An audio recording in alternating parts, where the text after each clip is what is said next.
Welcome, Internet, to the creamiest of the creamy, the sexiest of the sexy, the floralist of the floralist. That's not a word, but I make up new words. I make up new dimensions of reality, new universes for you to explore. This is Floral Jesus. Welcome. I am LOMAX. And I am the artist formerly known as Andy. And he's still known as Andy. And and as you all know, we are the guests. Sorry, I mean to say I'm known formally as Andy. guests. Formally, Formally, yes. right. I'm known formally on a formal Jesus basis. Christ. I wonder if there are different factions of the internet, like a war. War will arise through like the Islamic part of the internet. Well, you have to remember that in recent months, to keep it reasonably contemporary, we've experienced a proto-cyber war between North Korea and the United States. So, you know, rather than being a sort of war, that's like the so the massive one, the Alpha Cipher War. It's going to have like Megatron strolling around the streets. You are not recognized on the internet. You are gone. That, sorry, I went a bit highbrow there for a while. I won't let it happen again. That's probably the best way. Okay. Probably the best way to bring North Korea down, though, isn't it? Because they don't seem very tech savvy. Because I read that Kim Jong-il has bought himself 3,000 televisions. Now, anyone who buys a television just doesn't understand how good the internet is. Their sheer infrastructure and electrical output surely couldn't sustain Well, I think it was that just for number himself. of televisions. I don't think he was, like handing them out to the baying fans. I think it was just so he could have a giant Cineplex in his own like shed or something. Shed. But, I'd love to think Kim Jong-il lives in a shed. He obviously he lives in 1990 because nobody needs a television anymore. Just one computer would have done the job. I imagine him being sort of somewhat akin to the architect from the second somewhat atrocious Matrix movie. You know, just sort of sitting there in sort of Bond villainous totalitarian splendour. Just like a fat retarded architect. Yeah, Yes. yeah, you heard Kim Jong-un. We're coming for you. Because we know you're... We're going to be like the interview now. We're not going to be allowed to release. Because we know you're an avid listener of this podcast. Yeah. And we thank you for that. That's Greg's 29 listeners. That's the Kim. It's the Jong-un or the Kim Jong whatever fraternity. I don't know how the names work. Kim Il-sung, I believe, was the progenitor So the Kim of the is dynasty. the family name, right? Yes. So it's the Kim family. They're all sitting around the hearth right now listening to this. Yes, yes. Well, not right now. Considering two of them are dead. If they're He's probably had them stuffed. If they're listening to it right now, they'd probably his grandfather and his late father. He's just got them on armchairs, just sitting around the fireplace, the Christmas tree in their atrocious little Orwellian compound, running their own little absurd microstate in the borders of. I like that because East there's Asia. very slight feedback. Andrew's voice sounds godly. Thank you. It's got that extra bit of texture, hasn't it? Hello and thank you. Probably that's meaningless to anyone who listens to this, if anyone does. But Hello, this is Late Night Cool Jazz with Gregarious and Chums. Gregarious and Chums. Take care, ladies. Welcome to Jazz Club. Nice. What were we saying? Oh, Kafka. He's very tall and He's got a funny name. He's like the dreamy. Oh my god. he's dreamy. He's from Czechoslovakia, and that like doesn't even exist anymore. He's so old-fashioned, man. He's just a hipster. He's into a Beatle as well. He kind of was Not emo like before the it was. music Beatle. No. I mean, Kafka was sort of emo before it was cool. Let's be frank. He had that kind of greaser chic He was to pretty him. emo, yeah, but also sort of the opposite to emo because he considered life this horrible, like bludgeoning, abysmal thing from start to finish. But he got on with it. He didn't sit around crying. He starved himself a lot. But other than that, no, he put it into literature. Yeah. So any goths that out like there, recommendation Kafka. Kafka. Kafka. I think goths would appreciate Kafka. Emos wouldn't because he's not vulgar enough for an emo. I think an emo would like probably Wordsworth or something. Yeah. Wordsworth. Yeah, because he's got all the shitty, flowery cliches that we use today. True. Actually, I've recently become a bit of an advocate for the work of a poet and Lovecraftian recluse by the name of Thomas Ligotti. Right. I can highly recommend his stuff. That goes out to you as well. Fill us in. Yeah, you as well, North Korea. Yeah, you especially North Korea. North Korea, just any broader culture in any way, shape, or Just read more form. poetry, Kim Jong-un, and you will mellow right Just out. read the fucking TV guide. Anything that isn't state-produced Just propaganda. get a joint and some Pablo Neruda and make sweet, sweet love to Mrs. Young Gun. Mrs. Young Gun. Is there a Mrs. Young Gun? I think there's several of them. Play, yeah. All right, I take back everything I said. The joke's all on me. Yeah. What's the point of being a sort of totalitarian dictator if you can't indulge in Have a few polyandry? Mrs. Young Guns, yeah. So, how was Australia? Let's talk about Australia. You gotta say who you're asking it to because it's radio. Yes. Oh, that's very true. How was Australia, Skippy? How was Australia, Steve? Well, it's a large Right continental in landmass Answers in on the a southern postcard. hemisphere, largely comprised of desert and things that bite and poison you. Fossilised, nuclear tested, Yeah, cactus and crocodile infested. Bigotry up landscape. to the armpit. No, I'm sure that's brilliant. Send all your answers to 10 Queens Road, CV2 5LJ. Answers on the back of a Postcodes. postcard, Yeah, please. postcards, that's what I mean. Send the postcards to that address. I want to see at least 10. At least. Oh God, can you imagine those All two in a praise buddy belongs to a buddy movie together? A buddy movie? A buddy movie, yeah. Will Smith and Kim Jong. I thought you meant Will Smith and you. What was it? Not the note, the fucking note, but the what's it called? I thought you meant Will Smith and you because you are like a better version of Colton. Yes. For the benefit of those who probably, the release of this won't have any particular inkling of what we look like, should we just describe each other's general appearance? Andrew looks like something out of Fast Times from Richmond High, if you've ever seen that. LOMAX looks like a bit like Tim Mitchell with short hair. I've been told that, and I also get told Martin Sheen as well, which is less flattering. I'm not going to describe myself. Greg, who does Greg look like? Greg, he's sort of a... Sort of Annie Lennox, but with a beard. I'll take that. Sweet dreams are made of this. In respect to the sort of cultural sites, the sort of landscape, and and the sort of the broader sort of sense of the experience. What were the ladies like? Were you able to sort of attract any of the the young fillies over there in chronological order? Beautiful and no. I see. Actually, you didn't find any lady boys. There was one, but it was funnier to say no. Not lady boys. You didn't sort of. That's a couple of countries now. Charm any of the young ladies out there in the colonies. There's lady boys everywhere. Just they're one like of an them. infectious disease. One of them. I don't briefly. mean they're a disease. You're very lovely people. I won't edit that out, but I'm very lovely people. Well, Australians. Well, I was zoned out for a bit. Sorry, that happens to me. The ladyboy community. Around. It's okay. I don't think they have access to the internet over there. We'll be fine. Where? We were in Australia. Soho. Oh, I thought you meant Soho. We were on to ladyboys, weren't we? Well, you were talking Australian. You were talking. Ladyboys aren't from Australia. That's Australian Thailand. ladyboys. They're not. That's like, not a thing. Yeah, it's that's not like a cultural Thailand slur and stuff. I've yet come across. Sorry, am I leaning into the mic a little bit too? You can lean as much as you want. Lick it. Although, I suppose there's. Stop now. Purring my dulcet tones into the mic there. Andrew's using this podcast as an opportunity to pull birds, and I personally find that appalling. I'm in the nude as we speak. He is in the nude he wasn't when we started. The But he's microphone's gradually. called Matilda, by the way. It's Sean's lover. Sean's not here. He's dead. R.I.P. Sean Hyde. So we're replacing him with Andrew and me because it takes two people to replace Sean, even though Alex isn't here. As we waltz Matilda. This podcast, may I say, is nothing without you, Alex. So hurry up and come here. But tell me, Lomax, what's your opinion of James Joyce? And sort of his influence on that sort of structuralist. Fucking mint, mate.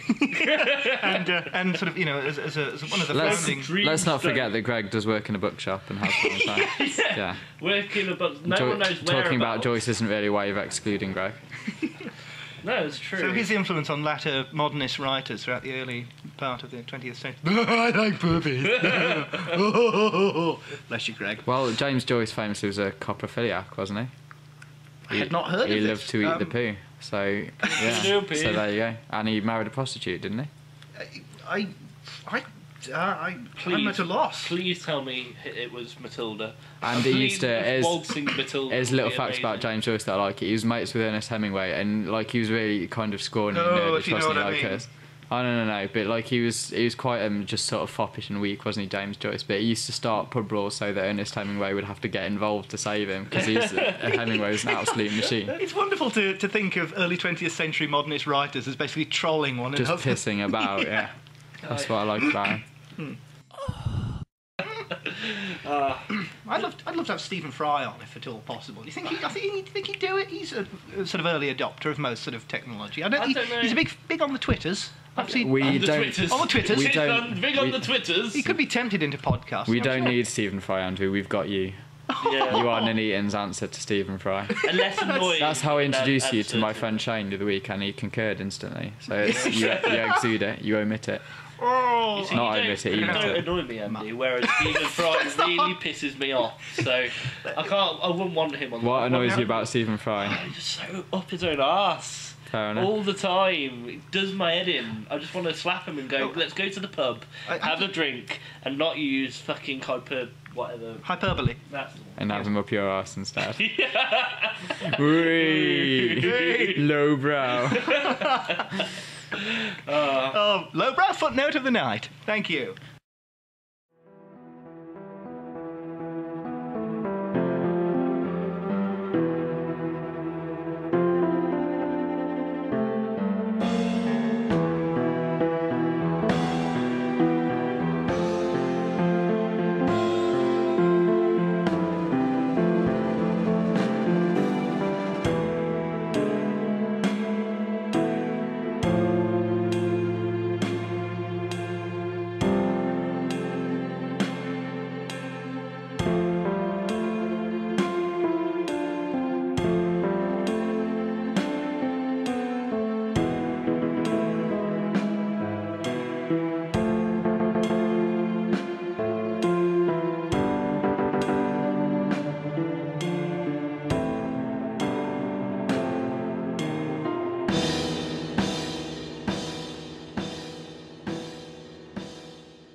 Hello, welcome back. We took a little hiatus just there to chill out. Hopefully you probably heard a bit of lovely music or something that Greg spliced into the track. While we were gone, Andrew forced us at gunpoint to make a little list of things to talk about so that we don't waffle in quite such a meandering manner. So to get us kicked off, Greg wants to talk about socks. Socks. The greatest invention. No, I don't like socks. I have a moral objection to being forced to wear cotton around my feet. I would like to point out that nobody's forced Greg to wear the socks that he's wearing right now. These very respectfully put on. I've got people around. People don't like feet. They get all freaked out about feet. That's true. I don't like feet. What? I don't understand. Feet are a lot worse than socks. I don't know why we didn't just evolve socks instead of feet. Sorry. Oh, Greg's socks in no way represent or reflect the views and opinions of the rest of the members of the podcast. Let's just say that for perpetuity. What's on Greg's socks? They're just black with blue lines. That's right. Black affects me in a lot of ways. Black with blue lines, and that's purple with blue lines. I endorse black. You endorse because you're a goth. I can't believe you record a podcast in old socks, man. Wouldn't Talk about have black. Lack of professionalism. Says you. Who is turned up in a mankini? And a Ushanka. What's a Ushanka? You've not said what a Ushanka is. I thought he was doing rhyming slang. No, there you go. One of these things. You see, that's called a Ushanka. Russian-style hats, yes. Oh, wow. I didn't know that. I just knew them as Russian-style hats. Yeah. This is why Andy is the cultured posh one and the smart one. I'm not worthy of that accolade, but I thank you very kindly. It was 3 accolades, Andy. I'll take it them all three, the triumvirate, in the spirit in which they were offered. But yes, it's funny, I saw a Swahili gentleman the other day passing through the town wearing one of these Slavic-style Did you Ushanka ask him hats. if he was Swahili? I was going to say, how do you know when you see a Swahili gentleman? He was wearing sort of Swahili sort of cultural apparel. A t-shirt that says Swahili for life. Swahili for life. I want one. Yeah, let's get them made. But no, but I thought that is cultural integration and such in action, isn't it? In practice. The Swahilis and the homophobic sock haters, all the Annie Lennox lookalikes, all living together in one society with Stephen Fry.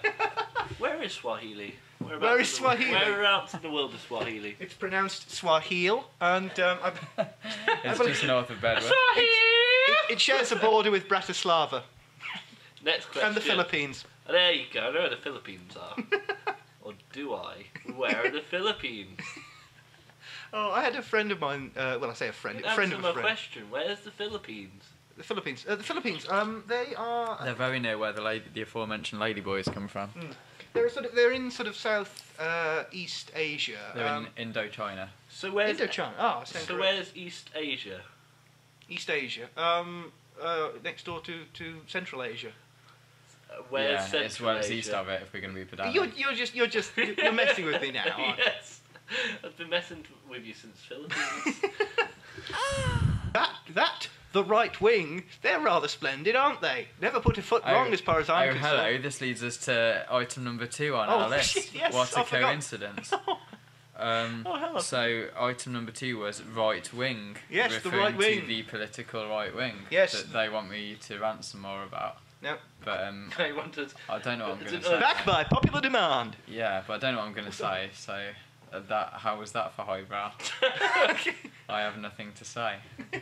You have no opinion one way or the other We on didn't Mr. think David this through Cameron? well. No. David Cameron, I think, is a bit of a wet blanket. Yes, he is a bit of a sort of Yeah. doe-eyed, chinless doe. Yeah, isn't he? yes, indeed. No, I understand. He's so doe-eyed and pathetic. He can't even bring himself to hate him. Really, he's just so pitiable.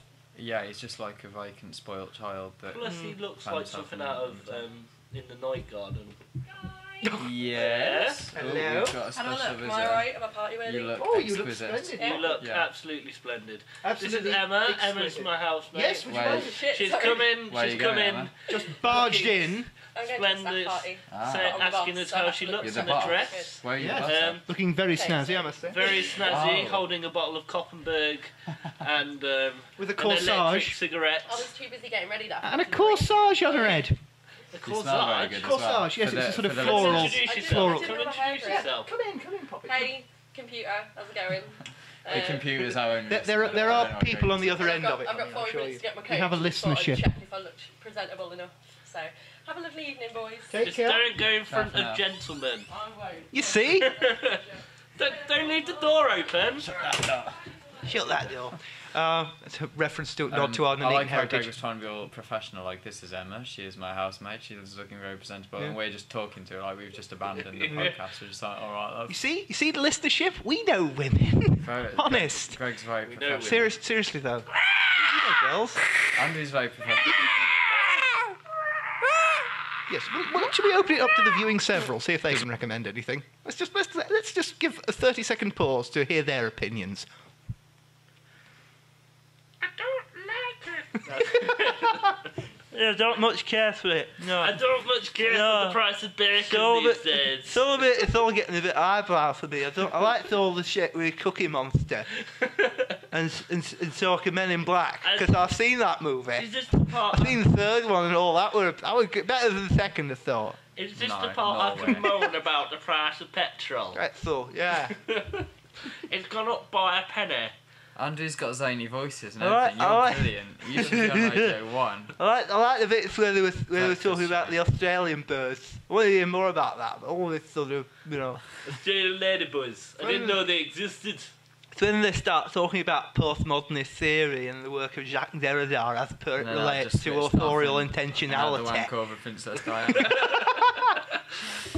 Here's a challenge. Try and do the voice of not Kermit, Shaggy.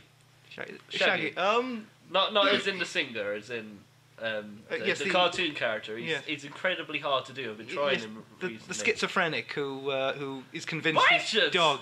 It's really hard. Yikes, Scoob! That sort of thing. Nearly. That was Oh, I nearly. like the bit, I've been told to do a pretty good you Stewie know on Griffin. his- Oh, Brian. you know, on his reprisal of Piece of My Heart by, I think it's the Emma Franklin version that he remixes, and he does a little rap over it. And at the end of the rap, he goes, do yourself a favour and find a new recruit, and don't take it personal because you got the boot. I think that's a really good way to speak to a lady. How did we get onto Shaggy? I don't know, because I was texting. We're so I talking missed it. about That's how Kafka it happened. 30 So seconds professional. ago. We How got from did- Kafka to to Shaggy. What's wrong Scooby-Doo. with us? And what happened last time? We got from like Joyce to boobs or something. We can't be trusted with I don't like all this talk of post-structuralist literary theory. I liked it when they'd done That's a the little- boobs and Shaggy. I think that's a little bit too highbrow. I don't think they'll be able to say that. let alone- Oh, don't disparage What's our the highest listenership, brow you. thing we know about, Andrew? The highest brow, The highest brow thing we could highest possibly brow thing. discuss. Well, I mean, Russia. I've read a lot of Quine, that's quite highbrow. could you expound a little more on that? I mean, I've Okay, only sort of so touched on it. Quine's famous for the 1951 essay, The Two Dogmas of Empiricism, in which he takes on the classic empiricist assumption that all truths can be reduced to either observational truths or analytic truths, and it's the analytic truths which he's homing in on. The idea of the logical positivists was that an analytic truth is true by definition and needs no recourse to data from the outside world, whereas more like an observational truth, obviously, It's kind of like an axiom, known you by mean? It's sort of, it's true by sort definition. of. So what they would say, a lot of them would claim that 2 + 2 = 4 is an analytic truth. Kant disputed that. It was his distinction initially between analytic and synthetic truths. So like, initially Kant said that all bachelors are unmarried men. Oh, bless There we you, go. Greg. We did so well there. We had about a minute. Here's me patting him on the head. So Immanuel Kant, Prussian philosopher from the 17th century, his distinction was between analytic and synthetic truths. The idea of a synthetic truth is that the predicate is not contained within the subject, so you don't know that it's true just by definition. So he gave an example. He said all bachelors are unmarried men is analytic because it's within the meaning of bachelor that it's an unmarried man, so you just know it without having to observe the outside world. Whereas all swans are white would be a synthetic or falsehood, but at the time they thought it was a truth.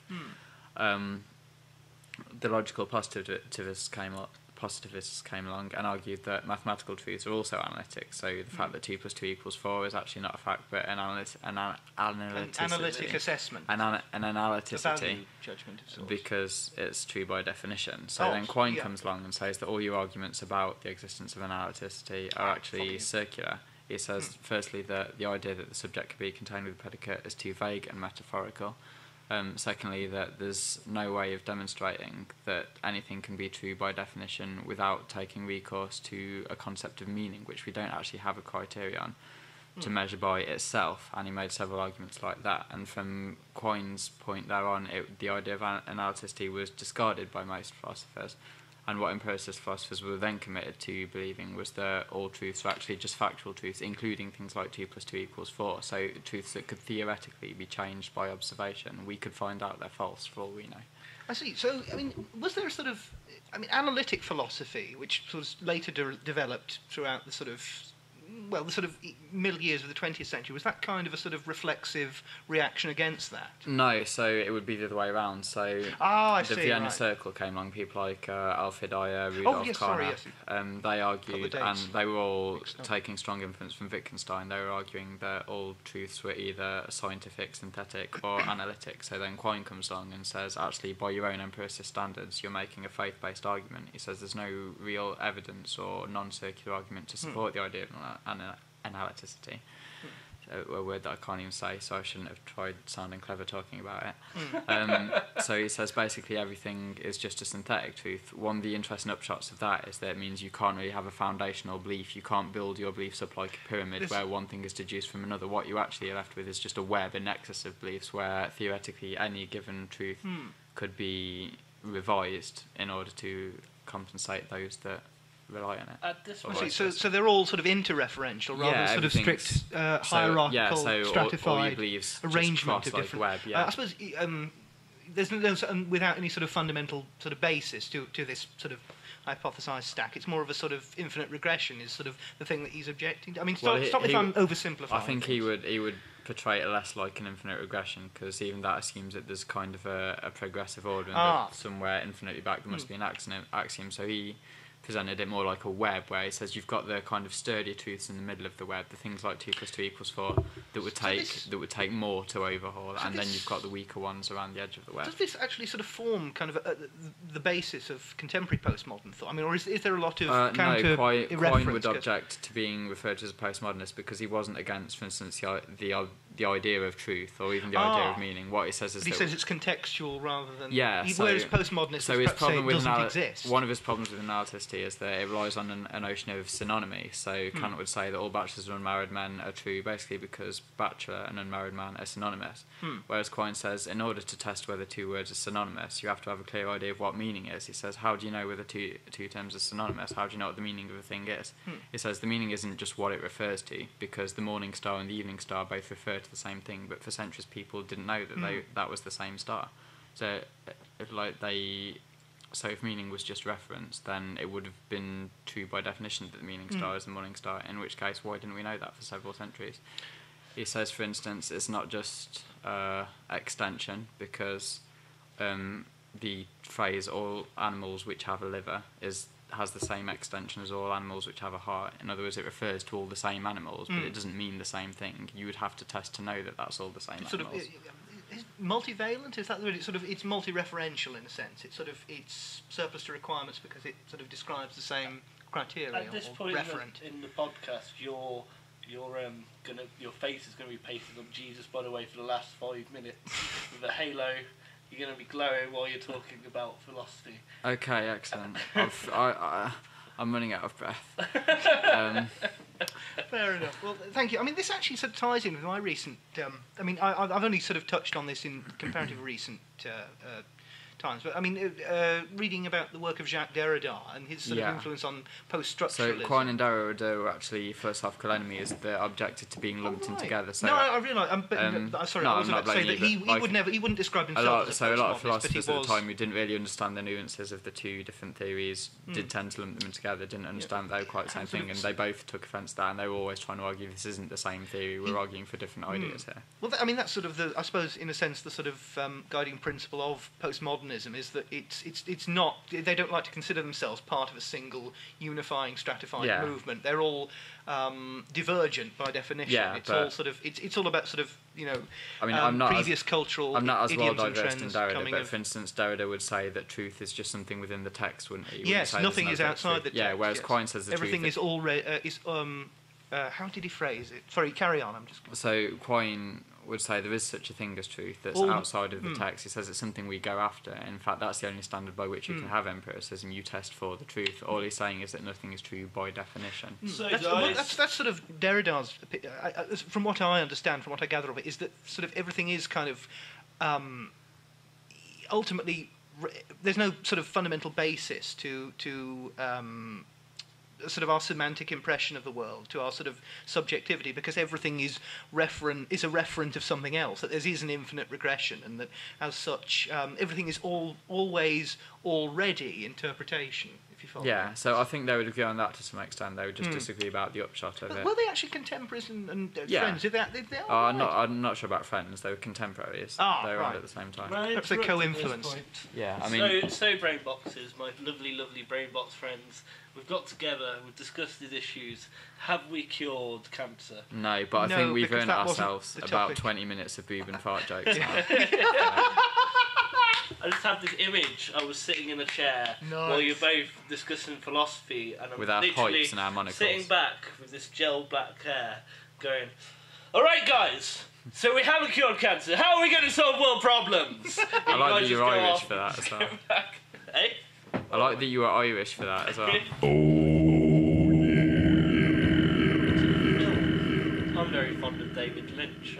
Film that wasn't on the list, but I'm happy to talk about film. I used to work for Blockbuster, so well, that almost makes you a cinephile connoisseur. I made it my mission in that year that I worked there to watch every DVD we had, and I was 3 movies short when I left to leave. So such a tease that was. That's pretty mental. But no, David Lynch. Yeah, I'm very fond of David Lynch. I'm not that fond of The Elephant Man. That I didn't I think it's alright. It really is a shame. I have to say I've seen comparatively few of his films. They're all wonderful. My favourite is Inland Empire, which you didn't like too much. I wasn't overly impressed, but it does have the scariest moment in the history of cinema in it, which I think you'll know what I'm talking about if you've seen the film, listener, Mr. Younggun. It's a whole experimentation against plot. There's not much plot in there. Okay, like so the cinematic David Foster Wallace. It's which is why you don't understand what's going on most of the time. There's a lot of Russian talking, a lot of subtitles, a lot of different lighting effects, a lot of different jumping around. It's very hard to It's follow. very hard. I had to read the Wikipedia page as I watched it, which I had to do with SEXYYYY New York as well. But that is well worth a watch, everyone. Yeah, I Amazing recommend film. both of them. One of my favourite outros of that film. What? is, SEXYYYY. Yeah. Yeah. I absolutely adored the. You'll enjoy that as well. Right, I'll make a note of that. That's your list. So it's spelled like Synecdoche, more or less. So SYN. Oh, Sorry, did I say that as if everyone knows how to spell Synecdoche? No, Synecdoche. Oh, I've seen it. Yeah. Have you seen it? The Charlie Kaufman Oh, yes, film? of course. Yeah. So do me. No, I was thinking Kaufman. That rings a bell. Yes, Yeah. brilliant. I mean, that is. I mean, I'm sorry to bring postmodernist theory back into it, but You can't talk about Kaufman without. No, talking about it's almost like a sort of meta, as you say, sort of meditation on the nature of sort of creativity and how it can become its own kind of overinflated, overengorged, self-referential monster, basically. How it, I mean, it's particularly, I thought it was really poignant how his was it his daughter she's dying. He's sort of examining her work in tears, her life's work, and it's something so comparatively tiny by comparison. You notice how his name is Jean Cotard in the film, and the Cotard delusion is a psychological delusion by which you're convinced that you're dead. And all the way through the film, he's convinced that he's dying, isn't he? And the irony of it is supposed to be that he outlives like every other character. They're all dying and he's not. That's the joke of the film. And the ending, that is so bleak. You're dying to cue. Don't give away the ending Sort to the of- listener. related to that. You can't find the ending on YouTube. I've tried. You can find parts of it. Yeah. It cuts off like the last. Well, I 30 think I seconds, watched the which film is on really, Mega Video or something, Yeah, which well, is. so did I. But I it wanted went to away read. In some ways, Diana. I mean this in the best way. It's a wonderful meditative kind of exercise in self-absorption and the sort of dangers as a creative person, which I think perhaps we can all sort of understand and sort of relate to. Being Sort of a being music too student, self-absorbed and sort of I can certainly grandiose. appreciate that. Everyone I was with at university were a cockend. Being around musicians, I understand. Oh, yeah, But you could definitely be self-absorbed. first-year art students. Oh, they are absolutely insufferable. Oh, look at me! I'm going to glue all sorts of strange, absurd shit. Me, I can paint. I'm so avant-garde. Look at me in my beret and my unusual. I had sort to of live with sports students apparel- in my first year. apparel. That was hell. There was three examples that They do describe mellow out with time. how unhygienic and horrible my flatmates were. One is that around Christmas time, someone spilled a whole bottle of olive oil on the kitchen floor, and no one cleared it up until June. That's disgusting. Secondly, there was a bowl of like if you leave the dregs of vanilla ice cream in the bottom of a bowl and they go all hard and cracked and weird and just disgusting and sour in the bottom of the bowl. There were no clean bowls, so we just got that bowl with that in the bottom and put some tuna in it and ate the tuna out of it. And the third example was that I found a spoon stuck to the carpet with horseradish right next to the toilet. Why was I can't even fathom why. I don't know what was going on there. I don't want to know. And they all got food poisoning at some point that year, and I didn't. And so screw you, Caitlin, Rachel, Ben, and the other one whose name I forgot. Matthew, I think. He's smug for not contracting botulism. Screw all you salmonellised fuckers. That's right, I'm still bitter 7 years later. Now for our sort of review of our 10 favourite carpet samples of the week segment. Red. I like red carpet. Fairy. Shag. Shag, shag, shag, shag. Shag, shag, shag, shag, shag, and shag. All right, lads. Bish, bash, bash. Oh, that would be amazing. Lots of shag carpet. My favourite carpet is the cat carpet. Actually, I can. I'm very fond of the cat. Are you something of a cat person, man? No, obviously not. Well, no. I mean, I only asked because I only learned that you had a cat, this evening. It's Emma's cat. Oh, sorry, I me. stand corrected, but no. Yeah, I'm a cat person. I'm very much into my cats. Too much into my cats, some people may say. A little too deep into them. Yeah. Wink, wink, nudge, nudge. Monty Python reference. Oh God, we haven't sunk to that level, have we? Of referencing Monty Python in lieu of any actual original humour on our part. Which is totally okay because Monty Python rocks. For about 5 minutes, so we might as well. We original? I don't think we're original. I think we're just fake copies of every other YouTuber out With there. Annie Lennox and Stephen Fry and Martin Sheen. Now that is a buddy movie I would gladly watch. Yes. Where do I sign? I'm sure we can make some kind of internet petition. There's enough of them going around. Save Firefly! Yeah, occupy Stephen Fry! Occupy Stephen Fry! When I was in New York, I went to the bit where all the Occupy Wall Street hippies protesters camped out. Thank you, Lomax, for bringing us back to It's not on fucking Wall Street, and that really frustrated me. Well, if you're going to occupy point? Wall Street, you've got to actually occupy Wall Street. You can't just choose a street that's nearby and go, we're occupying Wall Street, because the people that work on Wall Street aren't going to give a fuck if you're around. You can't vicariously occupy Wall Street. Exactly, yeah. Yeah, because then the only people actually occupying we could Wall occupy Street. Wall Street from Greg's bedroom here, But then the only people actually literally occupying Wall Street are the people who work on Wall Street, and I thought they were the ones we were meant to be stopping. Greg's bedroom is equally luxuriant as Wall Street, I have to say. If anything, no expense spent. If anything, you're blocking off that other road, so everyone's going to go, I better go through Wall Street instead. You're doing Wall Street a favour. You're increasing its commerce in flux or something. Yes, how, actually. how does the economy haven't work? thought about the economic runoff and the little. Don't be so Which really self-deprecating, annoyed Matt. me recently was obviously they did a ban on certain porn in England, in Britain, and it being made and like certain things being in Britain. And one of the things which pissed people off was face sitting. So they went up to fucking London in front of the Prime Minister's house. And the Prime Minister's house. I couldn't remember what I love Greg's forays into politics. Fucking the Prime Minister. Prime Minister's house or whatever. I don't know, Buckingham Palace. Went to his gaff, didn't we? Pot round his Street. digs, banged on the door, said it was a Roses, didn't we? And they protest by emulating face sitting. Now, they all had their clothes on. Now, don't get me wrong, I'm not being a perv here, as much as I would like to see a lot of as much as you might want to be. Face sitting. What is the point? I mean, then they're not getting a message out, are they? Just like, aha, look, I can sit on someone's face with some jeans. If they're going to protest, actually do the fucking act. Show that there's nothing wrong with it. And don't fanny about by like, oh look, I've got these sporty boots on. I love that the Conservative Party promotes themselves on the platform of libertarianism. Now, we've got to this portion of the evening. I'm sorry, I'm on my No, soapbox. it's okay. They promote themselves on the platform that they're not going to interfere, for instance, in my economic life, and yet I'm not allowed to sit on Andrew's face if I want to. That seems like hypocrisy to me. I want to be with you there, Lomax, metaphorically speaking, on a rhetorical level, but could you not have chosen something a bit more apposite? Well, we were talking about face sitting. Yeah, yes. and to be fair, I'm going to Greg's put face, if you prefer. You're welcome. I'm going to put up pictures of us as that slideshow. That's actually why my voice always sounds so distant. It's just muffled by Greg's arse right now. as you suggested earlier. So, fan fiction, go ahead. Write your own fan fiction. You'll have the images. Oh, Tumblr! So like how A.L. James basically made porn out of Twilight, you want someone to make porn out of Floral Jesus. Yes. Or Floral Mohammed or whatever this is.